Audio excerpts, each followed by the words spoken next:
দীর্ঘ 15-16 বছর পর এরকম ওপেন ঈদগাহে নামাজ পড়ার জন্য আমি আর রাকিন রওনা দিয়েছি। এই দেখুন সেই সুন্দর ঈদগাহ, ঠিক না রাকিন? অনেক সুন্দর ঈদগাহ, এখানে অনেক মানুষ নামাজ পড়তে এসেছে। আমি আর রাকিনও চলে এসেছি এখানে নামাজ পড়তে। এই শহরের মানুষগুলো কেউ কাউকে চেনে না, কিন্তু সবাই আল্লাহর ডাকে সাড়া দিয়ে এই ঈদগাহে এসে উপস্থিত হয়েছে।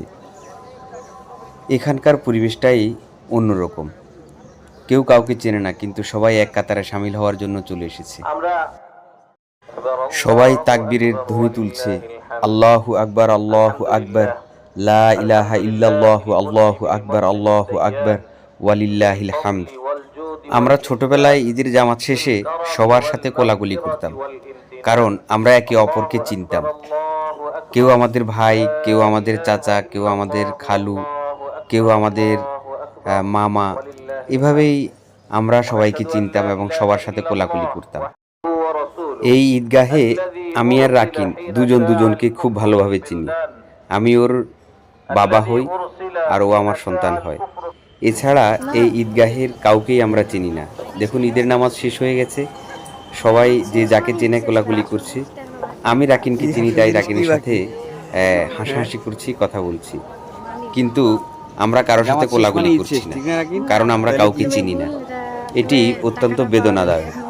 কার কাছে কেমন লাগে এই বিষয়টি আমাদেরকে কমেন্টস করে জানিয়ে দিবেন। ঈদের জামাতের শেষে আসলে কারোর সাথে কোলাকুলি করতে না পারার বেদনা অনেক।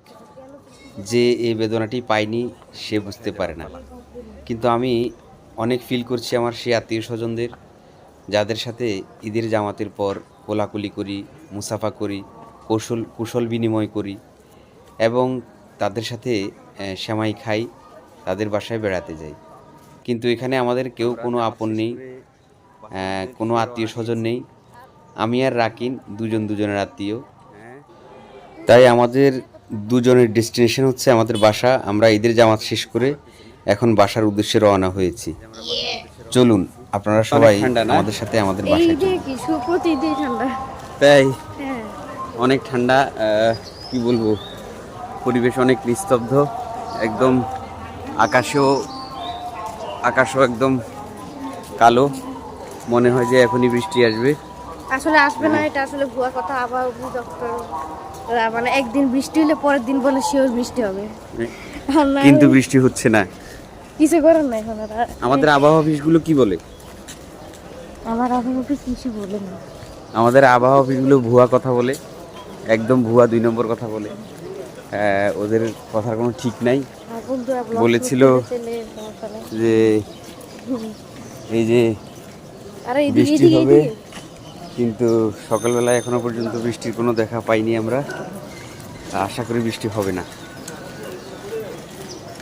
তো সবাইকে ঈদ মুবারক দিচ্ছি। আসলে বৃষ্টি হওয়া উচিত। সবাইকে ঈদ মুবারক দিয়ে দাও।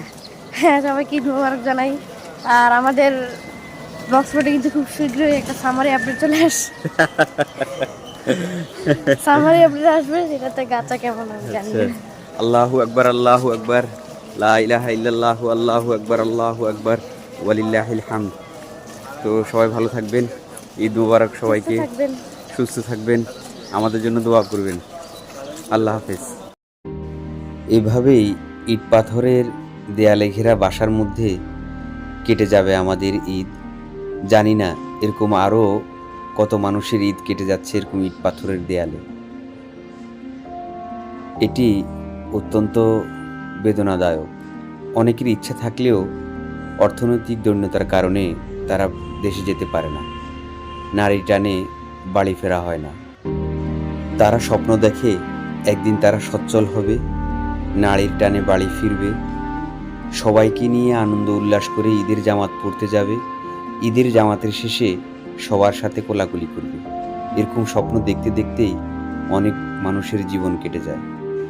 আজ আমার জীবনটাও হয়তো এভাবেই কেটে যাচ্ছে, আগামী ঈদও হয়তো এভাবেই কাটবে।